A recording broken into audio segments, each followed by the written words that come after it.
So what would you do if you had absolutely nothing to prove, if you were just free to make any project that you liked in whatever shape that you liked to reflect your experience of life at that moment? Better yet, what would you do if you got a chance to do that with a close mate, someone you've known for over 20 years, and you've had a very similar parallel kind of existence?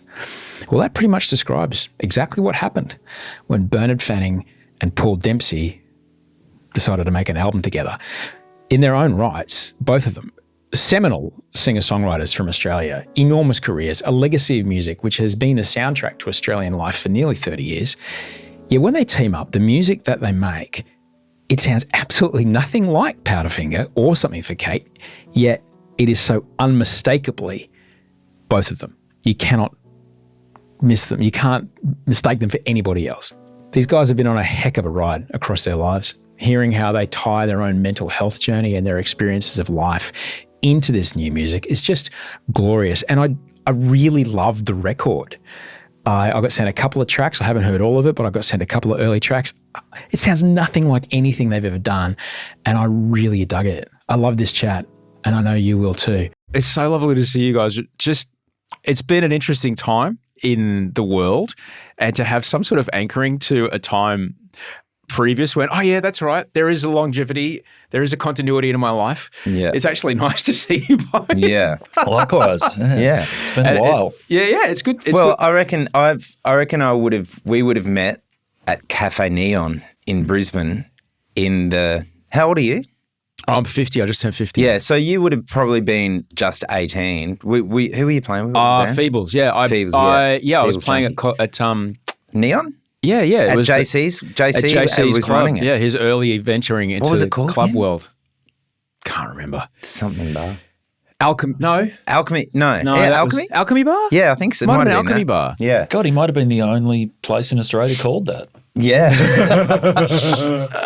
But I'll never forget getting the phone call from JC from Powderfingers calling me up, and you guys are a pretty fucking big deal. You'd signed a major label, and we were. I don't know if you realise we were getting courted by Sony Music. Yeah, that's right. I remember that. Yeah. They ended up signing these 3 kids from Newcastle. I think they'd made the right choice, but we were on the list. Yeah, and so they would come and see us there. And JC calls me up, guy from Powderfinger's like, "Oh, hey man, I know who you are.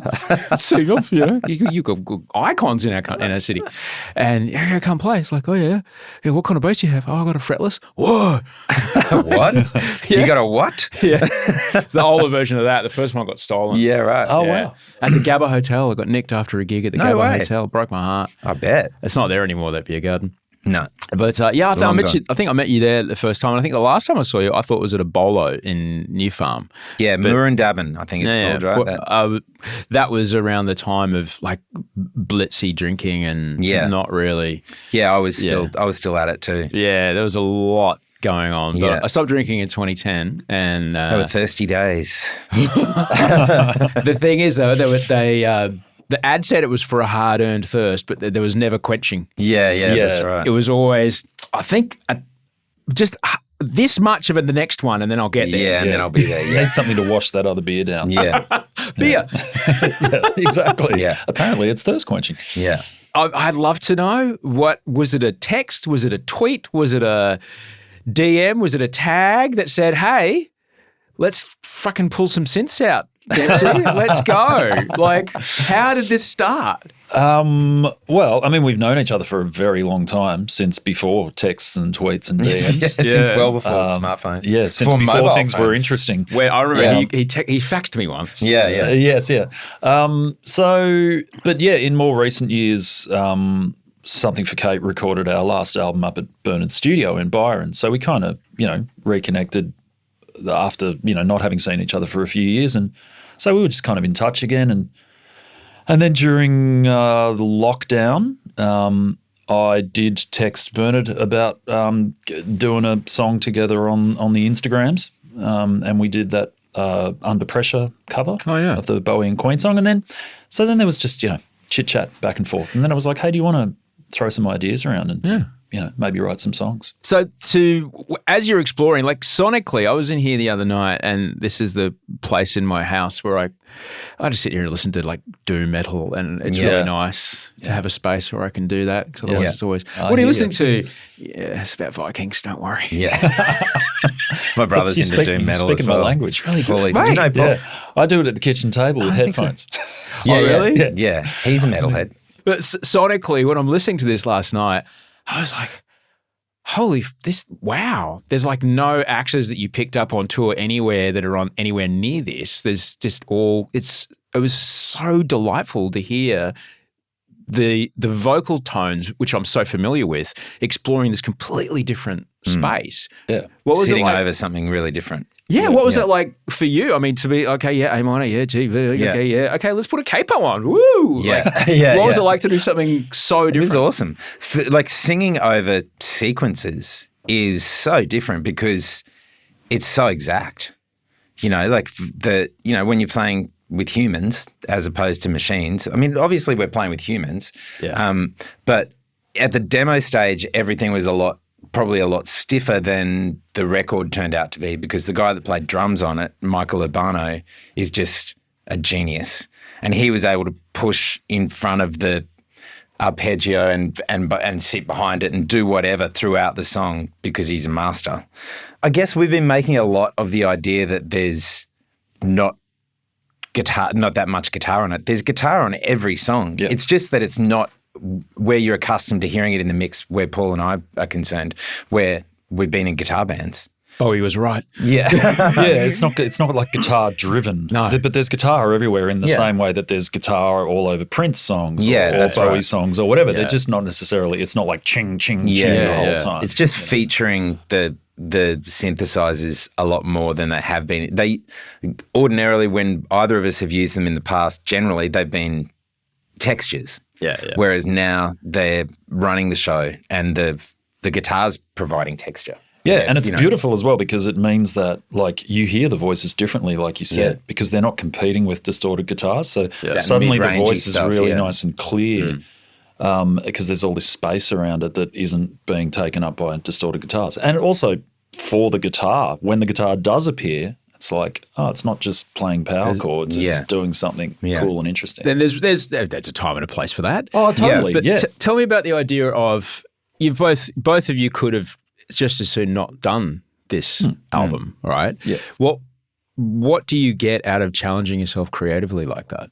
A creative challenge. Yeah. What do you get out of it? Do you get the idea of like, I'm not as good at this as I'm good at I'm going to have to learn something new? What do you get out of Absolutely. that? It's kind of like a palate cleanser almost, where you get, regardless of how creative you convince yourself you are, you get into habits and you go to you pick up a guitar. Every time I pick up a guitar, I play a G major. That's the first thing I do, right?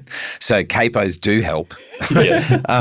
But it's just a habit that I've got. And so you get that with songwriting as well. And so first of all, you've got the kind of process of receiving music from somebody else who may not pick up a guitar and write a song in G or A minor or whatever immediately, that it comes from a different place. Different melody structures and styles and phrasings as well. And it just pushes you into different territory. So if there was a couple of times where Paul had written something where it had, an intro verse and maybe a musical idea for the chorus. And he was like, have a go and see if you can get a chorus for this or whatever. And there was one song in particular, Never Pass This Way Again, where I sang one chorus and I was like, that's pretty good, and sent it off to him. And he was like, yeah. But it was more like, because it was really familiar territory for me, I think. That's probably why. And it was probably Paul was doing a particular thing and then I went into Bernard Fanning mode and it didn't quite suit it. It certainly didn't suit it the way that what eventuated did, where I straightened it up and kind of stiffened it up a little bit and it made it into a better match with the verse. So it's just so many benefits from collaborating with someone whose bass, you respect the idea from the beginning. I mean, in Powderfinger, we were collaborating the whole time, but it's like with your brothers and sisters, you start to be like, oh, fucking come on. Jesus, you can do better than that, or I can do better than that. You know what I mean? And they were the same with me. Yeah. It's you lose that kind of sense of respect, like by pure familiarity. And also you can get that way with yourself. Yeah. You can just start to you can get really into self-loathing because as much as you're trying to write something new, you know that before your fingers even make the chord shape, you're like, oh, fuck, I'm about to play a G. Yeah. I know I'm going to do it. And Yeah, you're fighting with yourself going, I want to do something else. I think any creative person just wants to surprise themselves. You're always hoping that you're going to stumble across something that is surprising because it's new and feels fresh. And you're like, oh, I haven't done this before. And suddenly, you get this buzz. So, but it can be hard to surprise yourself when you have been doing it so long and you've formed so many habits. So it's nice to have someone else surprise you sometimes. And then you can, surprise each other.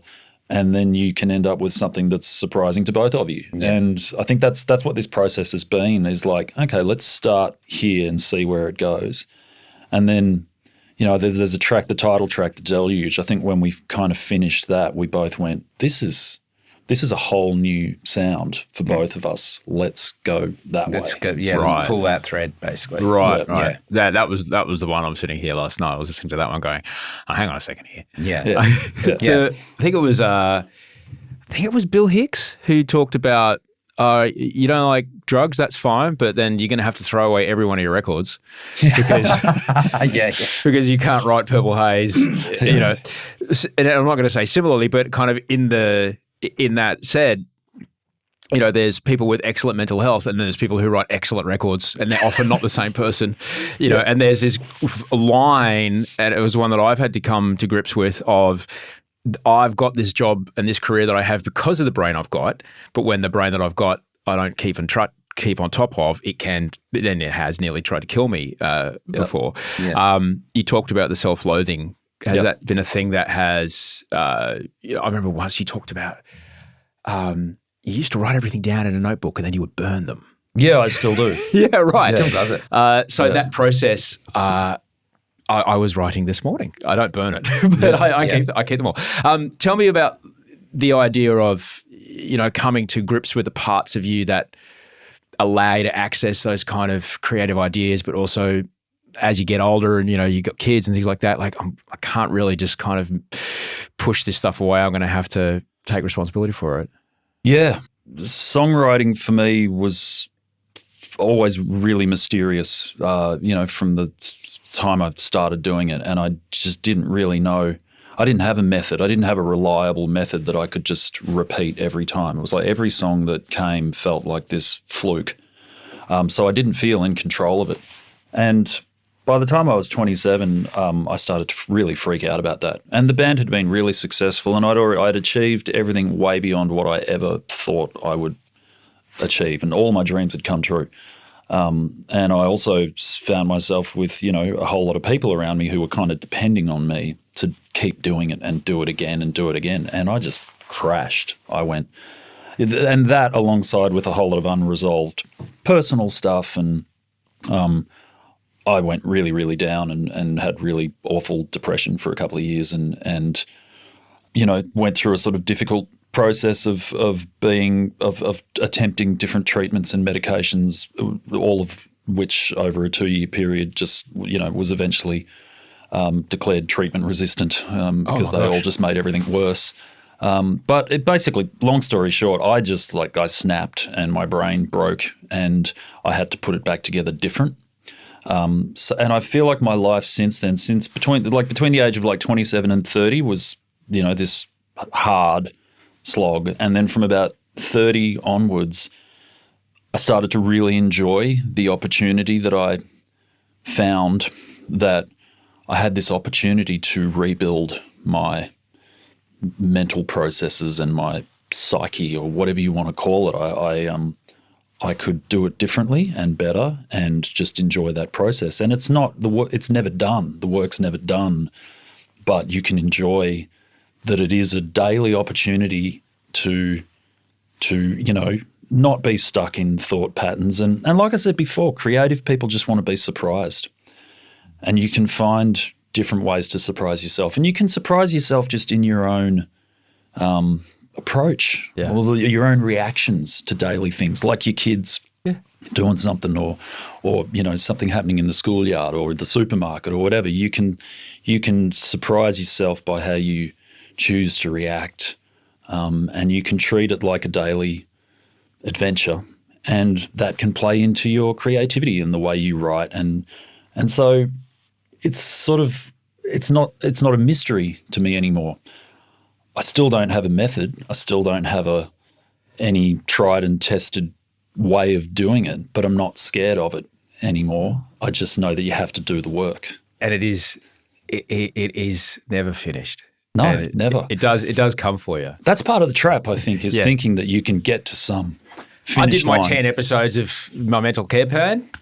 Oh, I'm done. Yeah, I got my certificate. Now, I got the treatment, or I got the whatever. And it's like, no, it's not a course of antibiotics, mate. I'm sorry. No, that's right.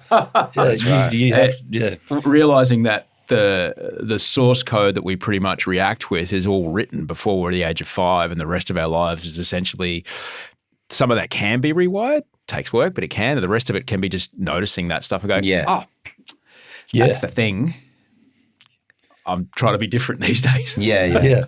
And I think that I was lucky enough that when I was in my early 20s, my partner was a Buddhist, basically. And I grew up in the Catholic Church, basically. But I think by the time I was about 12, I knew that it wasn't. Yeah, to me, I was just satisfying my parents and the kind of society around me that was, in that world. But that what you were saying about just being able to observe your behaviour, and Paul as well, that's one. I think that probably helped me a lot in my 20s, and Powderfinger didn't really hit until I was 27, so I kind of had a bit of time to develop some resilience, I guess. Before, if I was 22 or 21, I don't know if I would have responded. In the same way. Tell me about you mentioned your we've all got exes, we're old men. What's like the first time that you heard or kind of started learning about some of the ideas of the Buddhist way of looking at things? What was that like? It was just a massive, massive surprise to me, because I'd lived this very narrow kind of Catholic idea. And then I was enrolled at university. I didn't really study when I was there. I was there, but I wasn't really there because I just wanted to play music. That was the thing. So I didn't really take advantage of what I could have studied at university, doing an arts degree. But doing yoga actually helped me a lot, because I'd never stopped for a minute to observe what was going on in my brain or my body, and that helped to set me up a little bit to stay calm, I guess.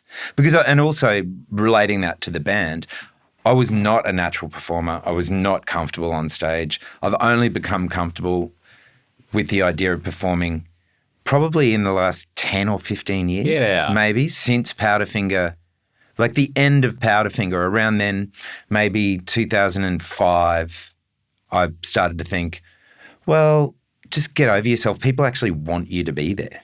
That's the reason they're here, is because you guys are here. They booked a babysitter. That's right. Yeah. But and also those considerations. Obviously it's very cliched, but once you have kids, your perspective on everything changes. And I think for me, I was in that classic, like, middle class, white Brisbane, really privileged upbringing, and you can afford to take yourself really seriously.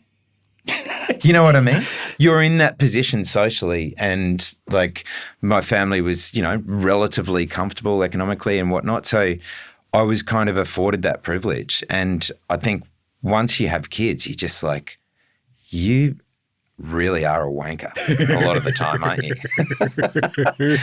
So yeah, I just I think now it's more that I appreciate the opportunity now to be there. I mean, I was saying to my daughter the other day that I'm so excited about us playing live. I can't wait to do it. Yeah, wow. Which 20 years ago, it would have been like, okay, this is part of the job. Because, I mean, still for me, writing is it's the thing.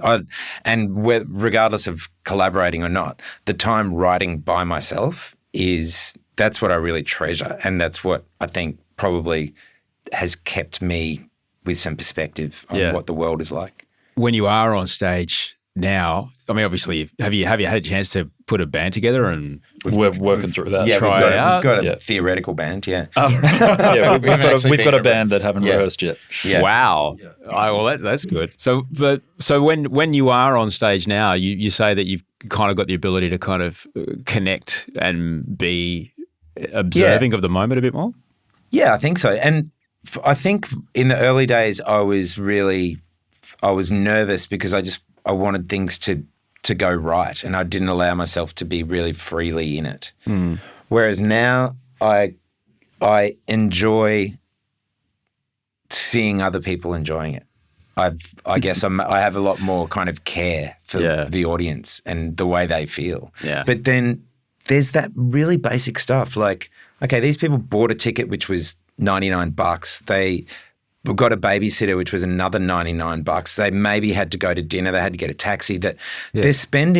Most people are spending $200 a head at least, at minimum. least. I mean, I'm probably living in the 90s, but to get there, to come and see you. So you got to fucking show up, and but I've always resented performers who were grumpy on stage. I've never let that happen to me, and it's always pissed me off. And also people who are really wasted on stage. I don't appreciate it. I think it's ridiculous. No, you're wasting people's time, and it's disrespectful. It's disrespectful. Everything you just said. Like people are choosing to spend their time and their money and their energy to come and be with you and hear you play music. Exactly, and that is like that's everything you hoped for, right? That's everything I hoped for, was just to play music to people. So, I mean, the other thing too is that I want to have the best time. I want to have a better time than anyone else there. It's like, yes, it's on some level it's like you're going to work, but also like I chose to do this because I love playing my guitar with other people while they're playing instruments, and like, isn't this awesome? And my aim is to actually have more fun than anybody else there. And that's a really good point. When I was in Powderfinger, for a long time, I wasn't really enjoying the shows. I had a good time. It wasn't that I was having a bad time. It was just that I wasn't making the most of it. But I loved soundcheck. And most musicians hate soundcheck, but I loved it because you're playing music with your friends in this great place that's got an amazing sound system and everything sounds unreal. Yeah. There's just no audience. Yeah. And that to me I loved that element of that there was no audience. And I put everything into soundcheck as well because I was loving it so much. I know people think I'm very strange for that. Same with rehearsal. Yeah, right. I love rehearsing. Wow. I love it. I mean, what better thing is there to do than be in a room making music with your friends? I mean, there's it's the best. Now, whether it's music or not, I would dare say it's just being in that state of creation and collaboration. When you get that communication from a completely random input of tens, hundreds, thousands of people in both your cases, that adds it. I've got goosebumps just thinking about how that changes the situation. And prior to COVID and all that, I never really thought about that going to a gig. It was like, they're going to play the song, Don't Talk, this is my favorite part. Now I'm just like, look at us here in this room together, enjoying this thing with this crew of people that is never going to be assembled at the same place at the same time. And there's something amazing. It's communion. Yeah. When it's really, really working, everyone is in the same, everyone's entered the same little bubble. No one's thinking about anything else. Everyone is just connected in a moment, in a time and a place that will never be repeated, and that's incredibly special. And there's really not that many other opportunities for that in the world. I think, people get something like that from sport. Oh, yeah. When everyone's excited by the same tense, close match or whatever it is, but there's Half of them something go away about disappointed though. Well, yeah, that's right. That's so true. That's exactly right. Yeah. As opposed to, they didn't fucking play the Million Mile song. Yeah. Right. Waste of money. Yeah. No, it's a beautiful thing. And look, something you were saying earlier made me think of that old saying, you know, how youth is wasted on the young. Yeah. But I feel that, we've been doing this a really long time and we're not young anymore, but we still have the opportunity and we still I appreciate it more than ever now, like getting on stage and playing. And I used to get the shits if the sound wasn't perfect or if someone fucked up or whatever, and you worried about trying to make it too perfect.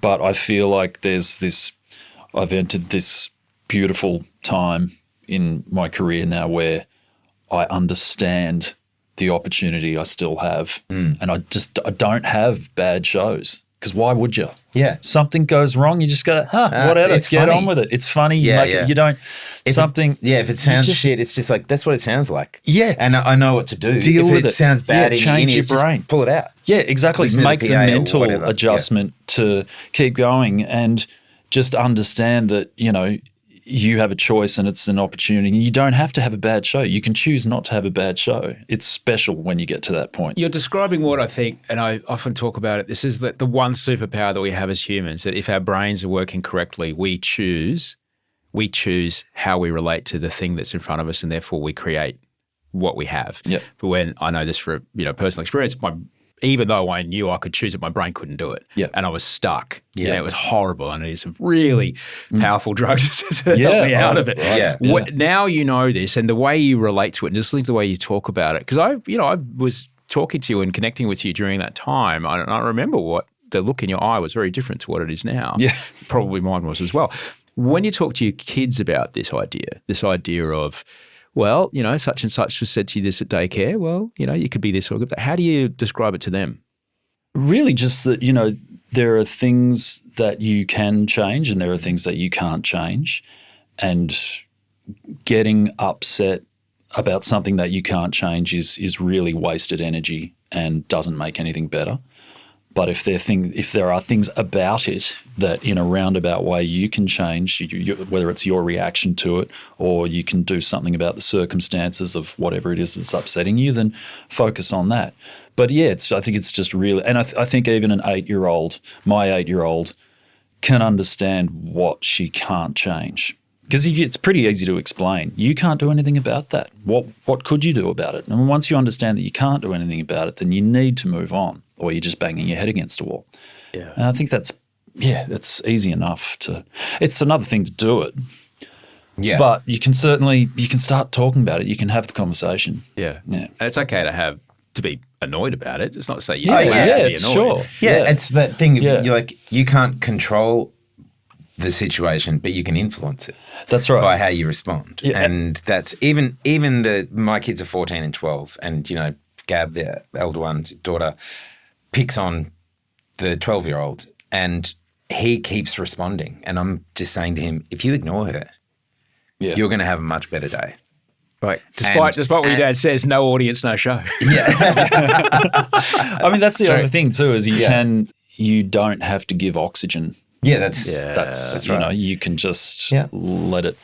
But you make a really important point as well, though, that you never say to your kids, like, it's not like you're saying, so stop being upset. Yeah, like you have to have those feelings and understand why you're upset. But so it's okay to feel your feelings, but just understand when you're letting it fester or because not moving on. I mean, we're not really allowed to say it anymore, but there's a reason why there's a word called sooking. And when someone's being a sook, it's true. There's still sooking, even though you're not really allowed to say that to anybody anymore. Stop being a sook. Yeah. But there are times when you're indulging in your own self-pity and whatnot. Yeah. And it's fair enough to actually call it out. Yeah. Say, If my sponsor were Australian, he would say, stop being calling he's American. He's like, he would ask me, he said, stop throwing your fucking pity party, mate. Yeah, right. He go, come on, pal. He calls me pal. So it's a fucking pity party. Yeah. Because the way he talks about it is that if we hold onto resentment, we're usually holding onto it to justify shitty behavior. Yeah. All right, I'm doing this because of that. Like, God, it's not my fault, it's because of that. And it's like, well, really? Yeah. I didn't puppeteer your arms or legs to do the thing that just happened. Yeah. You're in control of that. Yeah. But it's unfortunately, you wasted on the young, you wasted on the young. So is this kind of awareness. I mean, It's much easier to just react. It's always easier to just have a reaction.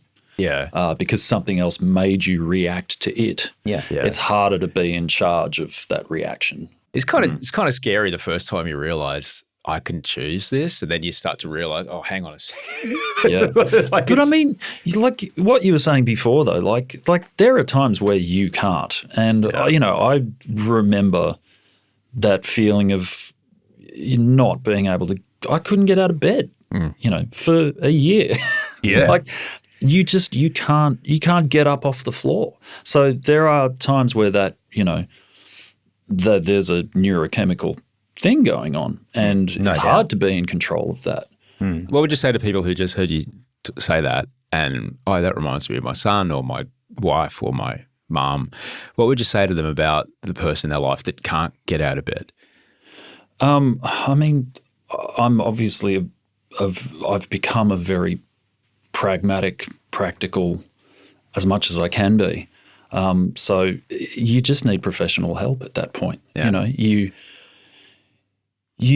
Everyone hopefully has family and friends and loved ones, but they can't always be the help you need, especially if you're dealing with something that is a neurochemical condition. It's not a choice. They're not choosing. Exactly. You can't choose what's going on with your brain chemistry, and you can't choose what might be your genetic deal that you've got.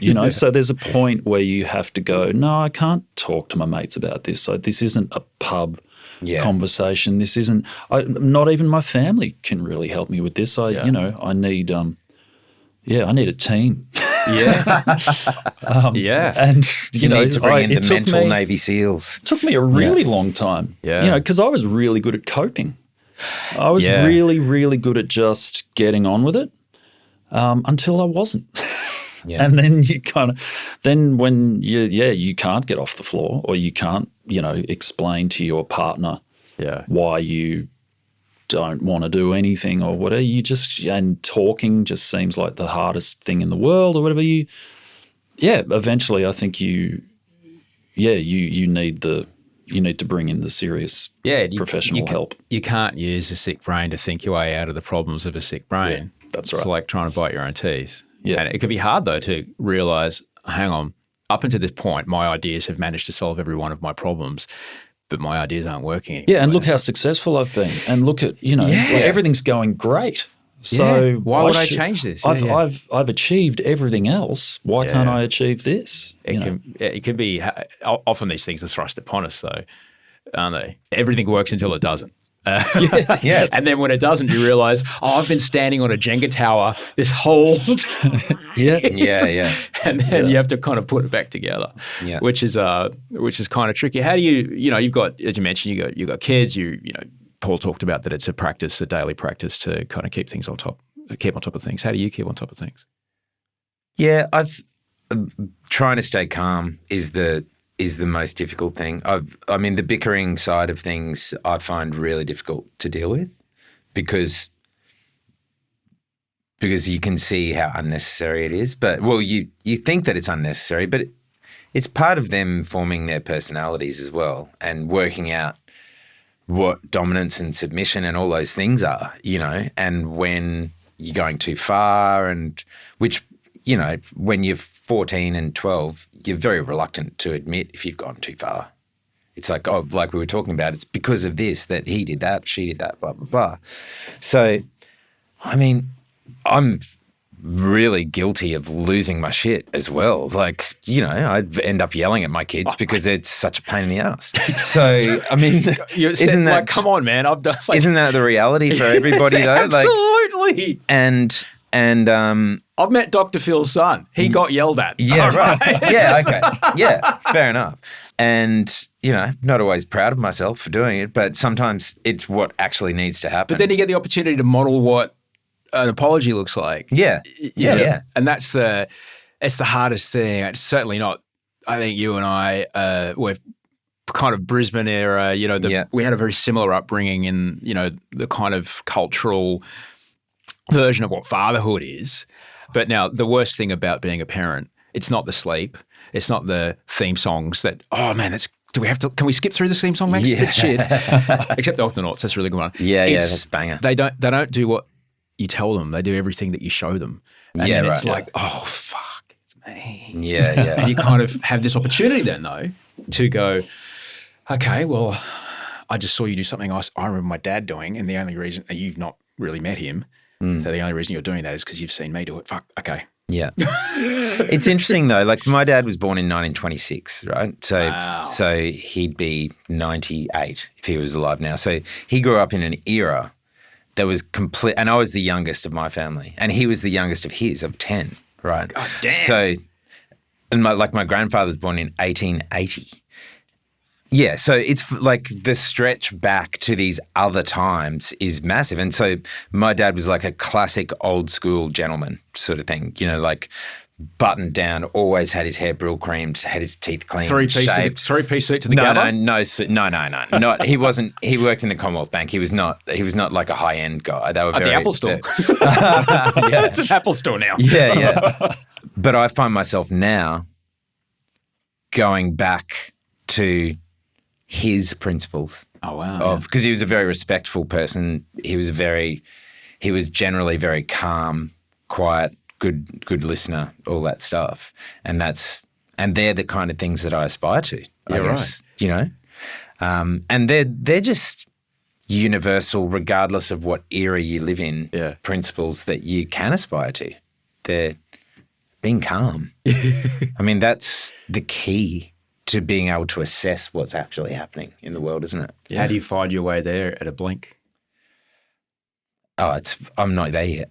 Really? I'm nowhere near it yet, but I aspire to it, Do you have something that you can use, Paul, if you find you feel the thing in your body and you go, oh, I need to downregulate here? Yeah, I'm a science nerd, always have been. So I'm pretty good at zooming right out of our solar system and our galaxy and just appreciating the cosmic insignificance of whatever the moment I'm going in that seems to be so incredibly important. I can pretty quickly go, it isn't. And the universe is indifferent. I did all the sums the other day. We're currently, you and I, we're traveling at 230 kilometers per second right now through space. Yeah. And we're 725 million kilometers from where we were this time last year. And every single atom in your body is mostly nothing. Yeah. Yeah. Right. And the other thing I felt is it's space. Yeah. I've been with Audrey and I, our 10th anniversary is coming up. I am actually not the same person she was when she married me. Yeah, everything's replaced. There's only a few cells that are still there. Yeah. The rest of it is all just peanut butter and bananas and tofu. Yeah. It's funny, like you were talking about Buddhism earlier, and I never got into Buddhism, but I think that if you get enough into quantum physics, you end up at Buddhism. Yeah, right. It's the same kind of appreciation of, there is a sort of cosmic indifference and time is, a concept and that really you can appreciate that everything is just a moment. When it came time I just want to be clear, I'm not a Buddhist. No. I don't want to present myself as that at all. No. I just appreciate a lot of the concepts. Yeah, totally. And I am neither a Buddhist nor a quantum physicist. Nor am I. No, I was 24. We were supposed to go on tour. I got the time off work from the radio station and the tour fell through. And so I had this 10 days. And I went up to Chen Rezig up behind Udlo. Did Vipassana. Mate, not the Vipassana, just the Chen Rezig.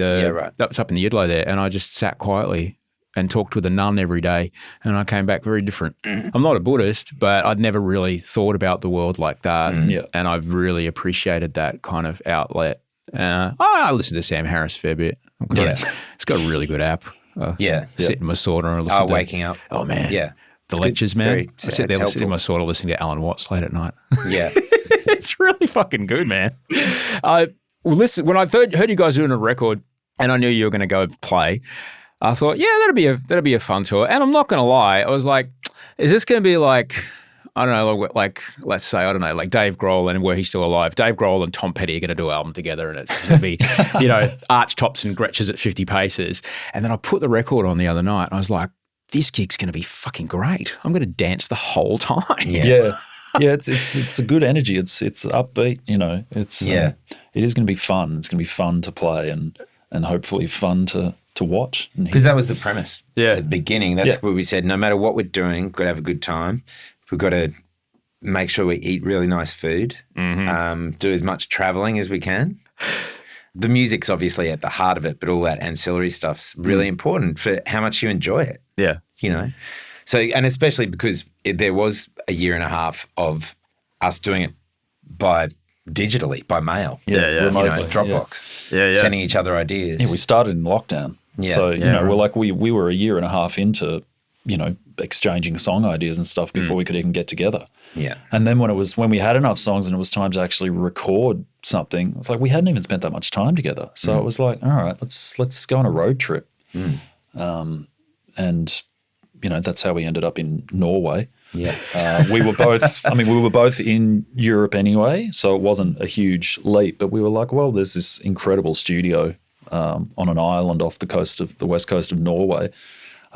Let's check in there for a week and actually be in a studio together and really try and make something properly. So, See what it sounds like when we actually get into a studio and work together rather than demo stuff back and forth, Yeah. And did guys from Amon and Mars drop by just to check on things? That would have been nice. Them or Aha would have been nice. Yeah. Somebody to show up and say hi. But What was his name? we did go to we flew into Bergen, and I did make Bernard come to the record store Apollon, where like Dark Throne and Mayhem and all those bands hung out. So that was part of my little pilgrimage. But see, and I know nothing about that death metal scene, right, or black metal scene, but I was like, oh yeah, this is going to be awesome. I was like kind of getting ready, walk around the corner, and it's full Scandi, like this beautiful mid-century looking place. I was ready for a total dungeon with, dudes with chains coming out of their eyebrows and shit. And I get in there, the first record I see in the collection, Simon and Garfunkel. It's like, this death metal thing's bullshit. I think it's kind of You've like changed. Yeah. It's kind of like the Piggery in Byron Bay, where Yeah. it's now a vegan restaurant. They kind of reversed the karma on the place. Totally. We listened to a little bit on the road trip, driving through the fjords. Didn't last a long time listening to it, but I get it. Yeah. It's like it's meant to push you into a place that is not very healthy. It's all that anger and angst and frustration. Yeah. A lot of that. I mean, and a lot of the music I listened to when I was 14 years old, it was like, how extreme can you get it? The more extreme it was, the more I was into it, because it met. And I do too. Sometimes it's like I need that, just that blast of something. It's like someone's like sandblasting my brain and getting all the shit out. Got the gurney out. Yeah, exactly. Well, I know what it is now. I've been to enough psychiatrists to understand that, it's me seeking a certain level of stimulation. And for other people, it's too much. It's too much. Yeah, but for me, it is for me. For me, it's like, I can Yeah. be quiet now because I have everything. There's so much going on. Yeah. I have no time to think. Yeah, right. There's 17 other. I've got 3 songs in my head right now talking to both of you. Yeah. That's just the brain that I've got. Yeah, totally. There are evenings in our house where I will spend ages preparing a really beautiful dinner for Steph and the kids, and sit down, have a really nice dinner and, lovely. And then as soon as I've sort of cleared the table, they'll go into our room and start watching something together or whatever, while I spend 2 hours doing the dishes, closing the doors to the living room and cranking Napalm Death while I just do the dishes. And it's just I find it peaceful. Yeah. It's clearing my head. Yeah. It's like a gurney to my brain. and the kids might walk in to the room to get a glass of milk or whatever, and they're just like, Dad's listening to grindcore. And they know why I'm doing it, and, they think it's kind of funny or whatever, but... That's mowing for me. Sure. Oh, Same. you have a ride on? What are we talking? No, just we've got a pretty small yard. So. Briggs and Stratton? No, it's just some crappy old one that are like Rover style, Oh, yeah. 4-stroke. 4-stroke? Yeah, mate. I'm not mucking around with 2-stroke. Are you kidding me?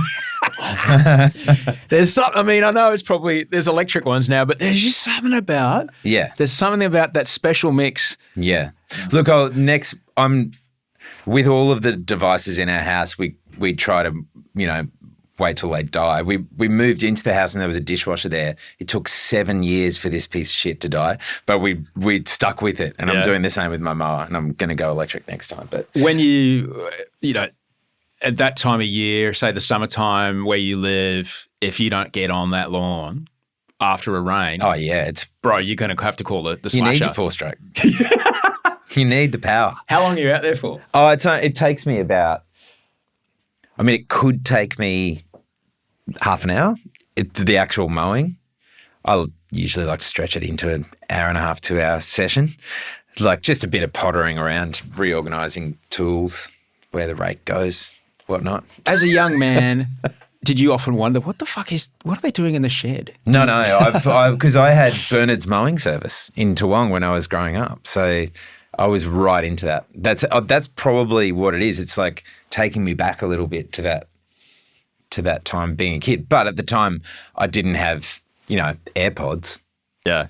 But at best, I had some really shitty, Sony style over the ear ones where you were still mostly hearing mower. Yeah. Where it's those moments I don't know about you, but that's where ideas show up. When I'm always doing something else. It's never when I'm, all right, here I am, I'm ready to write the thing. Here with the guitar. Totally. What would you say to people about whether they're not trying to write a collaborative album with a longtime friend who's, musically similar, but now we're trying something very different. They might be trying to think of like, what am I going to do to create a meal tonight? Where should we go on holiday? Creativity is in everything. What would you say to people about the process of creativity and, this idea of like, I have to come up with something that we're told as school. All right, sit down, creative writing, go. Yeah. Might not be it. There's kind of two sides to it, I think, because there is an element of it where you do have to sit down at 9 o'clock in the morning and go, okay, today I'm creative writing, and you creative write until 4 o'clock in the afternoon, and absolutely nothing comes out of it. And then Tuesday, you get it in there at 9 o'clock in the morning and you do it all day. And that's, for me, that's the process of writing songs is very much about whittling away at ideas. Mm-hmm. So there is definitely an element to that of just being there, just showing up and actually going, this is what I'm working on. And I always have 2 or 3 songs kind of spinning plates at the same time. So I usually would work on something for a little while, and then when I'm running out of steam, I just move on to another thing that's in another key or a different style of song and do that for a while and then go back. That second idea might end up morphing somehow into the first idea and becomes the bridge or what that first idea was. So you've got to show up. But I mean, with regards to what are we having for dinner? Yeah. Just being open, trying to be open to anything is the thing. Have an antenna up all the time. Yeah. No, I like everything Bernard said. You have to, like the ideal, if you have the luxury of time, is to set that time where you show up and you build the landing strip. And, nothing might land, but you're paving it. Yeah. But then, the other part, I mean, you mentioned there were 2 parts, and I think if I guess correctly, I think the other part is that doesn't also mean, though, that you can't have great ideas when you're standing in the line at the checkout. Yeah. When you have that antenna up. And it's because, you shouldn't underestimate the back of your brain, all the thinking you're doing that you're not thinking about. And when you do put in all that time where apparently nothing happens, I actually think that later on something comes of it, because it floats around back there and there's stuff going on when you're asleep or when you're not thinking about it. And then a couple of things will coalesce. and it's because of the work you did where you thought you got nowhere, and it's because of the standing in the line half thinking about something else, and so they all work together in strange ways. So you shouldn't think that if you can't set aside 8 hours, then you're not going to get it done. You can achieve amazing things in standing in an elevator.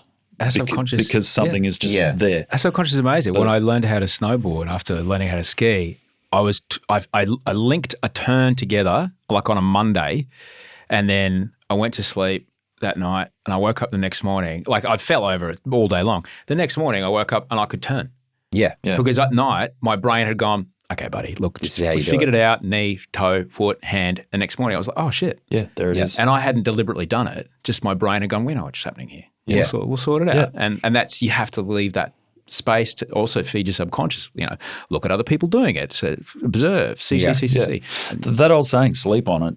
I mean, there's a lot. There's a lot that Absolutely. Like it's so really? true. Because I tried for a long time to not do any of the sleeping part. Yeah. I was awake for Yeah. a lot of the late 90s and early 2000s. I was real awake. Yeah. There was one thing I always, and it's a story I tell often, is that the time that I played cricket with Powderfinger and Coldplay. You were at that game, I was at that Yeah. game.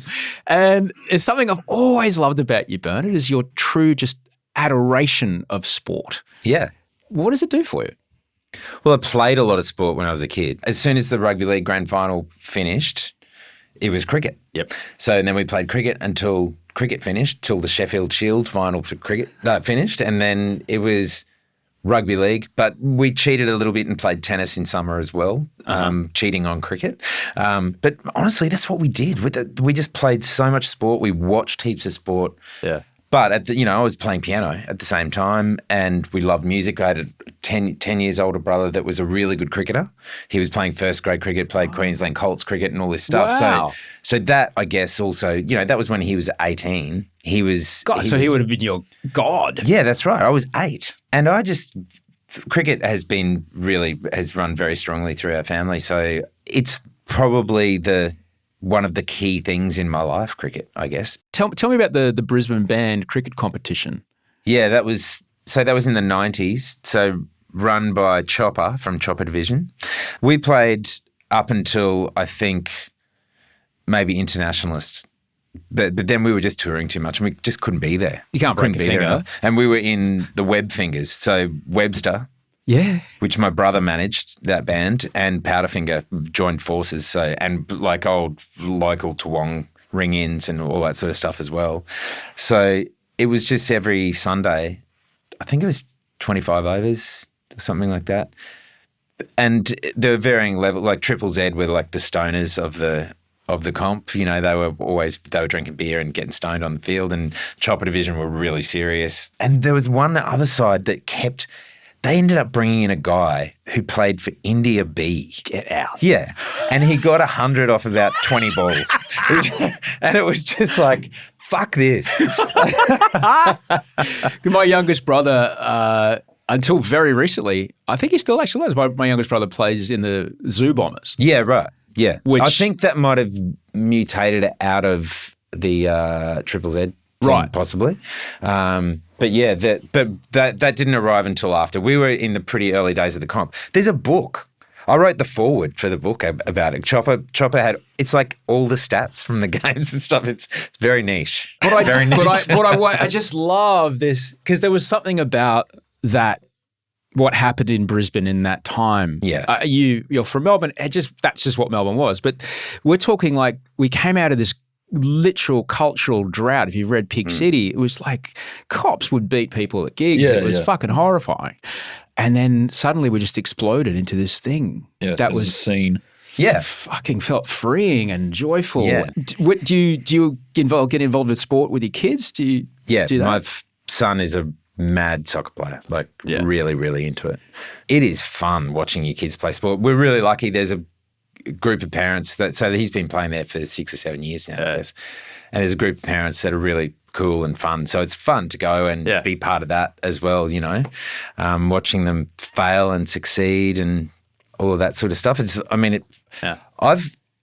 I think team sport in particular is really good for kids, regardless of the level they're playing at, because it does give you a sense of what it's like to cooperate, and it sets you up for something like being in a band where you've got to or work in a work environment or whatever it is, that you have to account for other people's strengths and weaknesses and those sorts of things. So I think there's a lot to learn from sport. Of course, it can become too competitive, and especially now all the academisation of sport and all that sort of stuff, where things are taken very seriously from a very young age. And we like I said, we played all the sports. We played everything, and whereas now there's this kind of slipstreaming where, if you're a tennis player, you play tennis all year and you don't get that variety. There's got to be somewhere between that and we don't keep score.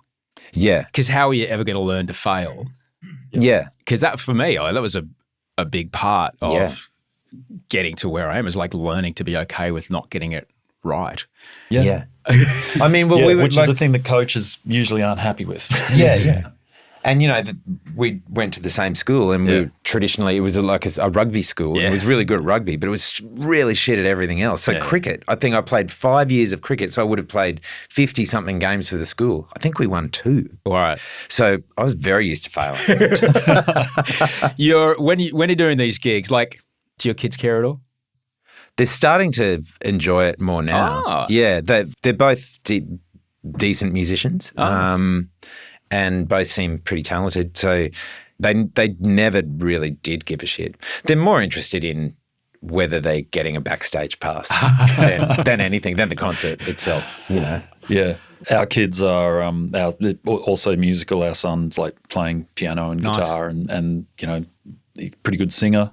But they're actually both more interested in acting, and they've been doing a bit of that. Nice. They've been going to these theatre workshops every weekend for years now, and they've landed a couple of little roles, and they're really into that. And our son in particular, he's just turned 13, but he surprises me how serious and how committed he is to it. And like when there's time to do an audition, something like that, the hours that he puts into it, I'm like, okay, you mean it. You're serious about it. Is it surprising when you were 13 and you were trying to figure stuff out on the guitar? No, I was like that. I was completely obsessive, but it's hard, it's difficult to relate to because I've never had any interest in acting. Right. It's a completely different mindset. You're both telling stories, mate. Yeah, but I think I would be a terrible actor. But Paul, I saw when I did Idol, there was 7 seasons that I did it, and for every one person that made it through to the 12, we see 1,000. All right. Yeah. Of those 1,000, probably 950 were really good. Yeah. Right. Yeah. And they would go like, "How come I can sing this?" I'm like, and I'd end up having these conversations with kids, and you wouldn't want to leave being so heartbroken, even though at the time that kind of television people watched, they like the Schadenfreude of it. Yeah. And I would say to them, "Look, there's a difference between hitting the notes and making me believe what you're singing." Yeah. So when, I hear something of a Kate song, I fucking believe what you're singing because you're connecting with the emotion in it. You watch 20 Feet from Stardom, there's a reason those people never hit because they couldn't connect here to there. I think it's different when you're writing it, when you've written something and that is coming from, a deep place within yourself, then you can't not mean it. You can't fake that. So, I think that's different to, performing something that isn't necessarily your own expression. But you can't also dismiss that to get into this position that Paul and I are in and that you're in, there is a lot of luck involved. And a lot of being in the right place at the right time, meeting the right people, all that stuff. There's the idea when people feel incredibly rewarded by winning an ARIA or some shit like that, that idea that they have triumphed over all this adversity, there's probably half of it is being in the right place at the right time. But it's also being ready. Yes. That when that step comes, where you go from playing at the Orient to playing at Metropolis to then playing a support at Festival Hall or whatever. And every time you've got to be good enough to be able to take the step. You have to have done the work before the actual situation arrives. Yeah, that's right. So, but you make your own luck in that sense. Which, going back to what we talked about with you earlier, that's the part you can control. Yeah. Yeah, exactly. Being prepared and having, like Bernard just said, having put in all the prior work so that should the opportunity arise, you are absolutely ready to seize it. Just like we were saying before about writing, which is something that's done in private by yourself without anybody watching, you still have to do all that work, sitting there for hours, seemingly achieving nothing, so that when you are standing in the checkout line and something coalesces in your brain, you're ready to grab it because you've been sort of secretly watching, like, grasshopper. There's always a part of your brain that is just ready to snatch something that has been gestating back there. I also kind of feel like, because I often cannibalize a lyric or something from a song that I might have written in the 2000s, or, like early 2000s or whatever. And I kind of feel like when one of those pops up, it's because it's good enough, rather than like going through my notebook going, oh, what was I writing in July 2011, Which is also why I burn my notebooks. So they're gone. Yeah, but anything that was in there that deserves to be remembered will presumably get remembered. Yeah. And if it didn't, then there's a reason it didn't. And I don't want to carry all that shit around. Yeah. I don't want to even want the temptation of going back, going over stuff. It's kind of like, no, you have to back yourself that there are other ideas out there, that you will always have ideas. You don't need to go back and, you have to believe in yourself that anything worth remembering is in there somewhere. And if not, there's other ideas in your future that you just keep chasing, I can't tell you how lovely it's been to have you both in my home.